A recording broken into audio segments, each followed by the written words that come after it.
Faites entrer l'écriture, 28e épisode. Une journée chez Actes Sud, à Arles.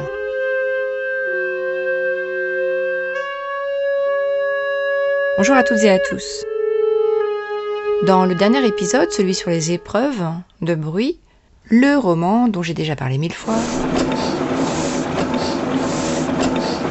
j'ai indiqué, si je me souviens bien, que je devais me rendre à Arles, chez Actes Sud, pour parler aux représentants. De bruit, évidemment. Alors déjà, pourquoi Actes Sud? Est-ce que Bruit va sortir chez Actes Sud? Non, Bruit va sortir chez Inculte, qui fait paraître 4 à 5 livres par an. Mais Inculte a été racheté par Actes Sud il y a quelques années. C'est donc maintenant une marque d'Actes Sud. En fait, je m'étais dit que j'en profiterais pour faire un épisode consacré aux représentants, que j'irais les interroger sur leur métier, parce que c'est un métier qu'on connaît très mal. Et puis, on m'a dit que probablement ce ne serait pas possible, qu'ils auront énormément de travail. Impossible de me consacrer un peu de temps pour répondre à mes questions. Bon, tant pis, j'ai décidé de prendre mon enregistreur quand même, de vous emmener avec moi, et puis on verra bien ce qui se passe. C'est le contrôleur titulaire de tête dans la rame de tête hier. Là. Ouais, ça va? Oui, très bien, merci. Depuis, ce que j'ai appris, c'est que le premier jour, je n'interviendrai pas, et donc je vais pouvoir l'après-midi aller me balader, et il se trouve que nous sommes au moment des rencontres d'Arles, les rencontres photographiques. Donc il y a plein d'expos photos dans la ville. C'est l'événement culturel de l'été, les rencontres internationales de la photographie. Chaque année, la ville d'Arles vit au rythme de ces expositions qui intéressent autant les professionnels que les amateurs, et cela fait 56 ans que ça dure. Alors, est-ce que cet épisode va être consacré à la photographie? C'est possible, d'autant que ce que je ne savais pas, que j'ai découvert en recevant la feuille de route d'Actes Sud, c'est que le premier jour, malgré tout, je suis attendue pour un portrait photo. Alors, il se trouve que j'ai vraiment absolument en horreur le fait d'être photographiée. C'est maladif, hein, c'est pas une coquetterie. Ça me rend vraiment malade depuis très très longtemps. D'ailleurs, si j'ai écrit Décor de guerre, si j'ai écrit Musée Marilyn, une des raisons est aussi à chercher de ce côté-là. Et donc, au départ, je me suis dit, oh là là, est-ce que je vais pas essayer de me défiler? Il se trouve que la veille, il m'avait été demandé un portrait déjà, et de toute façon, ça faisait déjà un bon moment qu'on me le demandait. J'avais bien essayé de caser un selfie que j'avais fait pendant le confinement 2020, mais c'était pas tellement passé, alors que c'était passé pour Musée Marilyn, mais pas là. Et donc, en fait, ce matin, je me suis rendue chez mon fils, qui est, ai-je décrété depuis longtemps, la seule personne à pouvoir me prendre en photo. On a fait un portrait, ça nous a mis du temps. Bref, j'ai un portrait, de toute façon, donc peut-être que ça va suffire. Dis-moi, pour le départ, on se fait le signe conventionnel sur le quai? Bon, d'accord, ok. Et puis chacun ses annonces? Chacun ses annonces? Bref, je glisse mon enregistreur, la bonnette anti-vent dans mon sac, et advienne que pourra. Mesdames, Mesdemoiselles et Messieurs, bonjour et bienvenue à bord du TGV Inouï Civil 155 à destination de hier. Jusqu'à hier, ce TGV Inouï desservira les gares de Marseille-Saint-Charles et Toulon, prévu 9h09. Destination de Lyon-Part-Dieu, je regrette départ imminent de cette heure à destination de Lyon-Part-Dieu. Souhaitez garder la fermeture automatique des portes, attention au départ. Comme vous le comprenez, je pense qu'il y a eu des correspondances. Un arrêt rapide à Marseille, où j'ai failli me tromper et prendre un bus pour me rendre à Aix-en-Provence. Le lendemain, ce sera pareil, je manquerai de me tromper de train en revenant. Ces temps-ci, j'ai un peu la tête ailleurs. Me voilà arrivée à Arles. Dans le train, je me suis aperçue que je n'avais plus de piles, quasiment, pour enregistrer cet épisode. J'en ai trouvé tout de suite. Claro est venu me chercher et m'a accompagnée jusqu'à l'hôtel qui s'appelle le Calendal. Et il m'a aussi dispensé de portraits photos, donc d'aller poser pour le photographe d'Actes Sud. Et ça, je suis bien contente, parce que c'était vraiment une inquiétude. Donc, bon, je n'ai pas beaucoup dormi, mais le voyage s'est bien passé. J'ai une chambre vraiment au calme. Je suis très au calme pour parler de bruit, ça c'est bien. Et la chance que j'ai, c'est que... Tous les grands photographes sont passés par là. C'est le rendez-vous incontournable. Et donc je vais me reposer un peu et puis je vais aller voir une exposition. Éloge de la photographie anonyme par les galeristes Marion et Philippe Jacquier.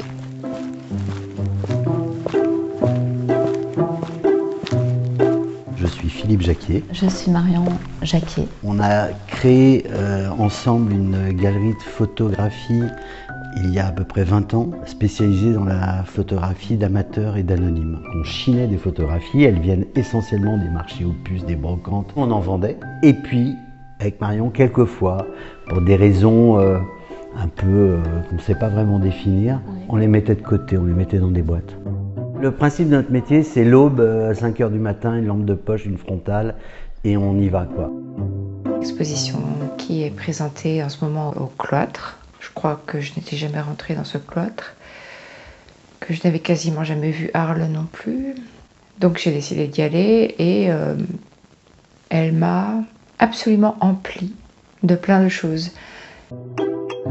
On trouvait que c'était assez beau. La photo anonyme, c'est une photographie dont on ne connaît pas l'auteur. Il y a deux types d'anonymes en fait. Il y a des amateurs, des albums de famille, etc., dont on ne connaît pas les noms. Et puis il y a des anonymes du temps où la photographie n'avait pas vraiment un auteur derrière elle. Au début de la photographie, on ne signait pas. Il y a plein de photos qui sont de fait anonymes, faites pas par forcément des amateurs, mais des photographes professionnels dont on ne connaît pas le nom malheureusement. Photographie de loisirs, qui est beaucoup plus créative qu'on pourrait s'imaginer.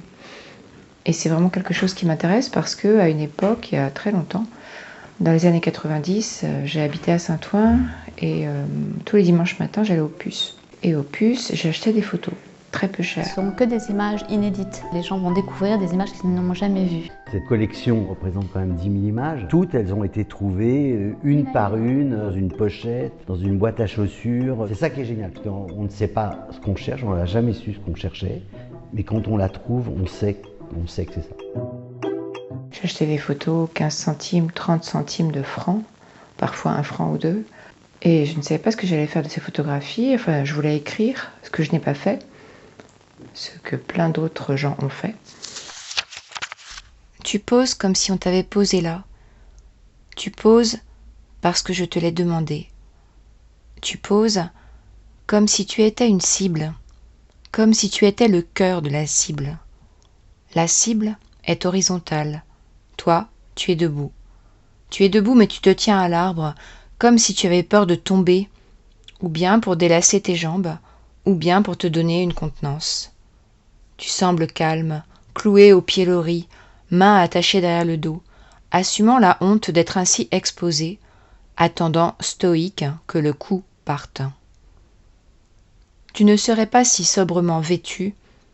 Ton attitude aurait quelque chose en commun, latente, avec ces femmes qui cherchent à attirer le chaland. Mais celles-ci généralement s'appuient contre les murs. Toi, tu es planté là, au milieu de la grille, au milieu de la ville, tu es planté là contre l'arbre, comme pour grandir avec lui. Cécile Portier, Cœur de cible, série Dans le viseur. Je les ai toujours, je les ai gardés, je vais les déménager. Et en fait, ce que me faisait cet acte d'acheter les photographies, ce que ça m'a toujours fait, c'est un sentiment extrêmement ambivalent, puisque d'un côté, on les sauve de l'oubli, puisqu'elles sont là, c'est pareil dans les vides-greniers, elles sont là, plus personne ne les désire en fait. Et elles sont vendues très peu cher pour l'instant. Il va peut-être y avoir une mode un jour, mais bon, c'est comme ça. Et en même temps, ce sont des photos qui sont là parce que plus personne de la famille ne les a conservées, ne les conserve. Donc à la fois, on les tire du néant, mais on ne les tire pas de leur anonymat, puisqu'on ne sait pas qui sont les gens sur les photos. On a toute une salle sur l'obsession. Après, on a d'autres histoires. On a un pharmacien qui a mis un appareil photo espion dans sa pharmacie pour faire un trombinoscope pendant les années 50 de toute sa clientèle. Ou bien les vacances de Lucette, 25 ans de vacances d'une dame qui était née au début du siècle. Tout le sujet de ces vacances, c'est elle. C'est-à-dire qu'elle est sur toutes les photos, en premier plan. Qui en jupe quand même. Ah oui, c'est vrai. C'est fondamentalement une grande habilité en fait. C'est peut-être une personne qui n'avait pas de descendants. C'est ça, j'ai lu la description, elle s'appelle Lucette. D'accord. Oui. Et en fait, elle faisait des voyages organisés, toute seule, et elle devait demander à quelqu'un de la prendre en photo. Et on ne voit que des photos d'elle, il n'y a jamais les paysages, etc. C'est toujours que elle. Et apparemment, elle est toujours floue. Donc, voilà, c'est ça qu'elle a écrit, Lucette. Bravo Lucette de voyager comme ça. Incroyable, oui, parce 60, qu'effectivement, ouais, oui, 50, et puis ça a duré 23 ans. Oui. Il y a 23 ans de photographie en fait là. Ah ouais. Et elle ne change pas beaucoup en fait. Oui, ouais, oui, parce qu'on l'a évolué là, mais ouais. en couleur, mais elle change Mais peut-être. oui. Ouais. Ah oui, d'accord. Et elle a toujours un peu une pose Oui. comme ça. C'est marrant.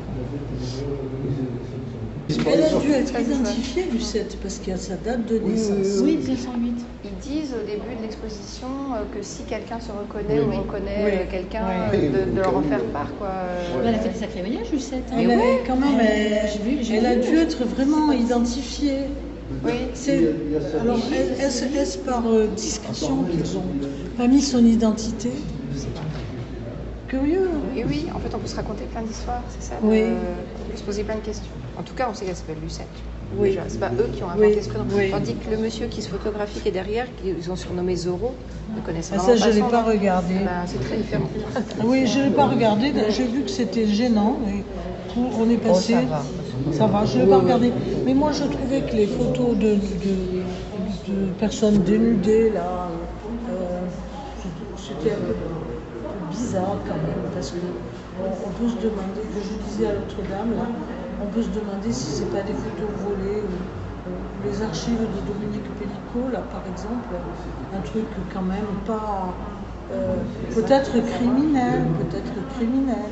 C'est, enfin bon, ça s'apparente un peu à ce que font les gens là maintenant, où ils balancent des photos sur Internet, des photos intimes sur Internet, les veines porn là, ou des choses comme ça.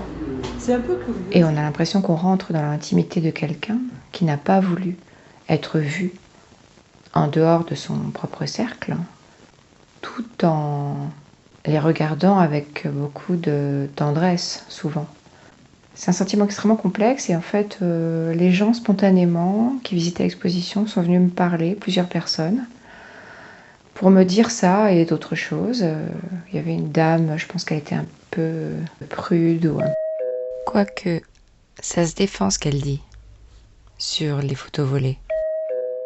Puis une femme de mon âge, avec qui je pense je me serais extrêmement bien entendue. Je sais pas, c'est très rare quand ça arrive comme ça, mais parfois on croise des gens dont on a l'impression qu'on pourrait en faire des amis, c'est quasiment immédiat. Je me souviens un jour, ça m'est arrivé dans un bus, dans le 26. Ah, quel âge j'avais à ce moment-là, je sais pas, la trentaine. Et il y avait une dame face à moi qui devait en avoir, je pense, 70. Et je ne sais plus ce qui se passait dans le bus, mais il y avait un incident. Quelqu'un qui se conduisait mal, ou je sais pas quoi. Et elle avait je ne sais même plus quelle réaction elle avait eue.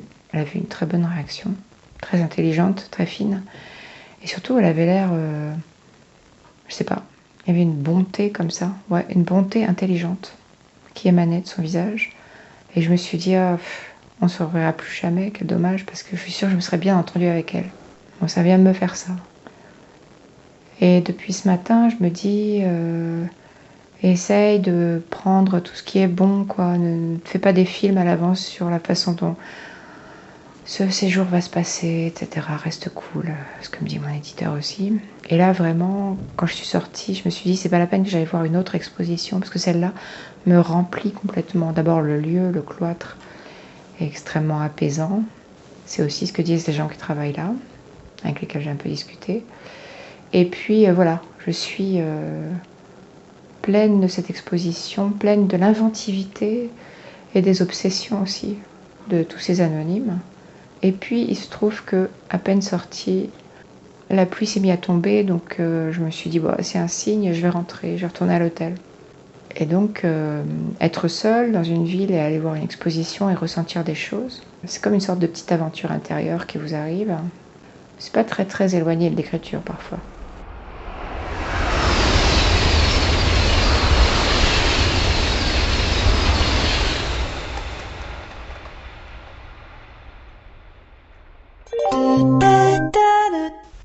ça a été rapide.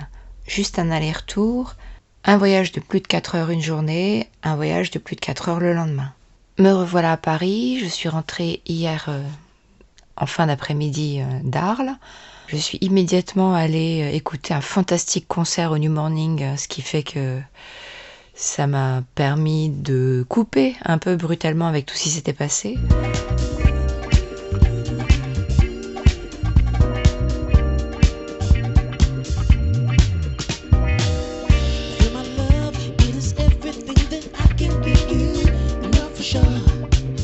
Et c'est peut-être bien aussi, comme ça on n'a pas le temps de réfléchir avec trop de gravité à ce qui vient de se produire.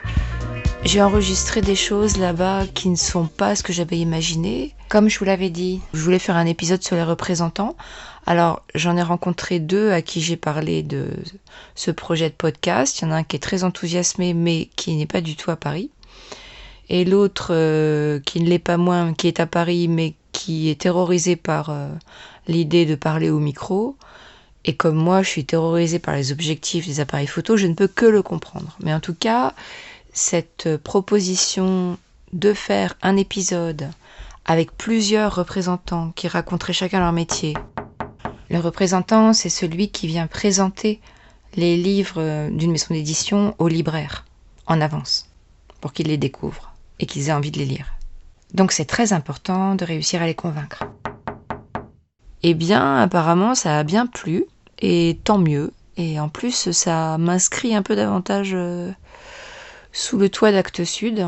Et ça, c'est ce que je retiendrai vraiment de ce voyage, de ce séjour, c'est que j'ai été vraiment accueillie dans une maison. La dernière fois, pour Musée Marilyn, c'était le cas en termes de toit et de murs. Là, ça a vraiment été aussi en termes d'âme. J'ai eu une discussion vraiment très importante avec une éditrice d'Actes Sud. Donc je suis revenue avec du son et en fait je me suis demandé ce que j'avais enregistré et je me suis demandé de quoi parlait cet épisode en fin de compte. Et puis j'ai pensé que finalement, entre le fait de devoir parler de son travail, c'est-à-dire quand même au bout d'un moment de devoir un peu parler de soi, par exemple il a fallu que j'explique pourquoi j'avais eu l'idée d'écrire Bruit il y a 23 ans. Et donc de raconter que j'avais déménagé, que je m'étais retrouvée en face d'une cité, il y avait du bruit, qu'est-ce que je pouvais faire, j'avais plus de travail, je pouvais plus repartir, etc. En fait, je raconte ça à toute vitesse, je sais même pas si je l'ai déjà raconté ici. Bref, un peu obligée de raconter ma vie donc, même si le principal c'était de parler d'écriture et de littérature, bien sûr. Et en même temps, j'ai refusé de me laisser portraitiser par le photographe d'Actes Sud. À la place, je suis allée voir une exposition sur la photographie anonyme. Et en même temps, j'ai volé la voix des gens qui m'en ont parlé pendant l'exposition. Donc moi-même, j'ai exercé une sorte de prédation. Bref, je me suis dit, en fait, je pensais faire un épisode sur les représentants, et puis peut-être un épisode sur la photographie. Et en fait, je crois non, que c'est pas ça. C'est un épisode sur ce qu'on expose de soi, je crois. Quand on se met en avant, quand on raconte quelque chose de l'écriture. Quand j'ai commencé à vraiment écrire, à publier, comme je suis absolument passionnée par ce que je fais, comme une grande partie des auteurs, eh bien, j'en parlais à la première personne qui passait, de façon assez exaltée, sans du tout me dire que l'écriture, la personne d'en face, pouvait s'en foutre absolument. C'est pas parce que moi je trouve ça passionnant que c'est forcément passionnant pour tout le monde. Avec les années, j'ai fini par le comprendre. Et puis depuis que je fais ce podcast, j'ai aussi fini par comprendre, c'est pas comprendre, le mot n'est pas juste, par ressentir vraiment profondément cet adage évident qui est qu'on apprend plus de choses en écoutant les autres qu'en parlant de soi. Sauf évidemment à parler de soi de façon cathartique. Parce que ça, par contre, ça peut tout à fait servir aux autres. On pense aux témoignages des femmes quand MeToo a commencé, par exemple, la révolution que c'est, bien sûr. Mais en dehors de ça, parler, reparler, reparler sans arrêt de soi, ou plus exactement, prendre la place, investir le territoire, c'est quelque chose auquel je pense qu'il faut réfléchir. Et il faut réfléchir en continu. De temps en temps, c'est important. Il y a une demande, Là, en l'occurrence, tous les gens à qui on parle, à Arles, chez Actes Sud, sont des passionnés de littérature. Les représentants, c'est des grands lecteurs. Ils sont absolument avides de ce qu'on peut leur dire. C'est un public formidable, quoi. C'est un public génial. Donc on peut se permettre de raconter 1000 choses sur son livre, bien sûr. Mais dans la vie, je crois qu'on va saouler assez rapidement les gens si on fait ça. Et là, ce qui est drôle, c'est qu'évidemment, il y a plein d'auteurs qui sont tous, on est tous pareils. On est tous obligés de porter en public ce qu'on a porté en soi pendant très longtemps. Et évidemment, c'est notre plus grand désir. On est tous passionnés et donc, c'est à qui parlera le plus en fait. Ça peut se faire de façon amicale et sympathique et on en sourit. Mais ça peut être aussi pénible, et je le sais bien. Et je m'inclus totalement dans ce groupe. Donc c'était plutôt à ça que j'ai réfléchi. À quel moment on prend à l'autre quelque chose de lui, son attention ou son intimité. Et ça, dans le cadre de l'exposition photographique sur les inconnus, c'est quelque chose qui a fait parler tout le monde dans l'exposition quand j'y étais. C'est quelque chose qui déclenche de la parole. On s'empare de ces photographies qui auraient probablement fini à la poubelle, on les expose. Qu'est-ce que ça fait de le faire? Qu'est-ce que ça fait de venir payer l'entrée et les regarder? Qu'est-ce que ça remue en soi? Comment on se sent? Pour l'écriture, évidemment, il y a quelque chose de semblable. Qu'est-ce qui se passe quand on écrit autre chose que de la fiction? Il y a tellement de projections qui sont faites sur la création de part et d'autre. Il y a tellement de gens qui ne comprennent pas ce que c'est que l'écriture ou qui jalousent le fait d'être publié et qui s'imaginent que c'est autre chose que du travail. Que d'une part, c'est important de se le rappeler, puis d'autre part, c'est aussi important de se mettre à leur place.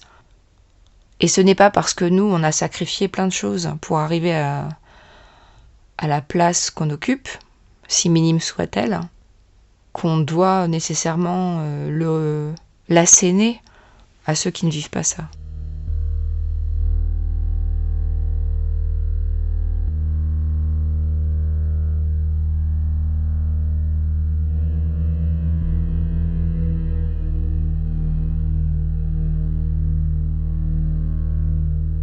Je n'ai pas vu beaucoup de présentations d'auteurs parce qu'en fait je suis allée plutôt voir des expositions photos. Et puis c'est vrai aussi que quand on présente soi-même quelque chose, ce qui passe avant et ce qui passe après, on n'est pas concentré pour l'écouter. Avant on est stressé et après on est fatigué. Donc je suis revenue en fait un peu plus tard après avoir vu une autre exposition d'une photographe italienne tout à fait extraordinaire. Depuis un certain nombre d'années, on a un programme aussi fort pour la représentation des photographes femmes.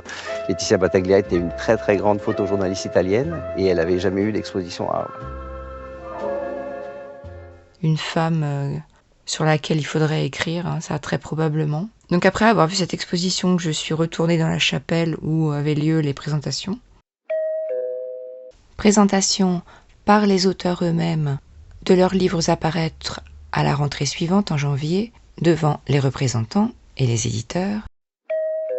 J'ai essayé d'écouter vraiment ce qui était dit, et en même temps, ce que je voyais, c'était les écrans des gens devant moi. Tous les écrans n'étaient pas fixés sur la même image, et ça m'a fait repenser à ce que j'avais dit le matin même aux gens qui étaient en face de moi. Je leur avais dit, on est tous focalisés sur la même chose en ce moment, moi plus que les autres évidemment qui suis en train de parler de mon livre, et pourtant dans la salle forcément quelqu'un est en train de penser à ce qui s'est passé il y a 5 minutes, quelqu'un est en train de penser à ce qui se passera après, quelqu'un est en train de faire une relation avec quelque chose que j'ai dit qui concerne sa propre vie, et c'est normal.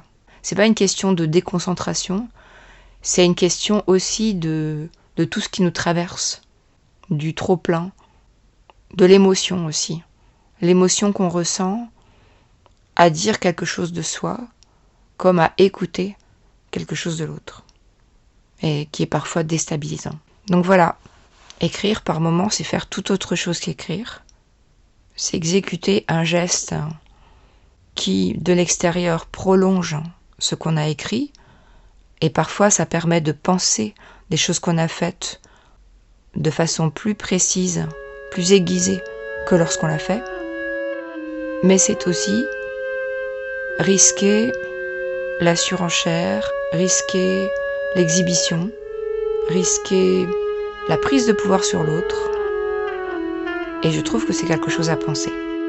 Je vous remercie beaucoup. Je vous remercie toujours d'être là. C'est vraiment important. Je vous remercie de cette constance. Et je vous dis à bientôt. Au revoir.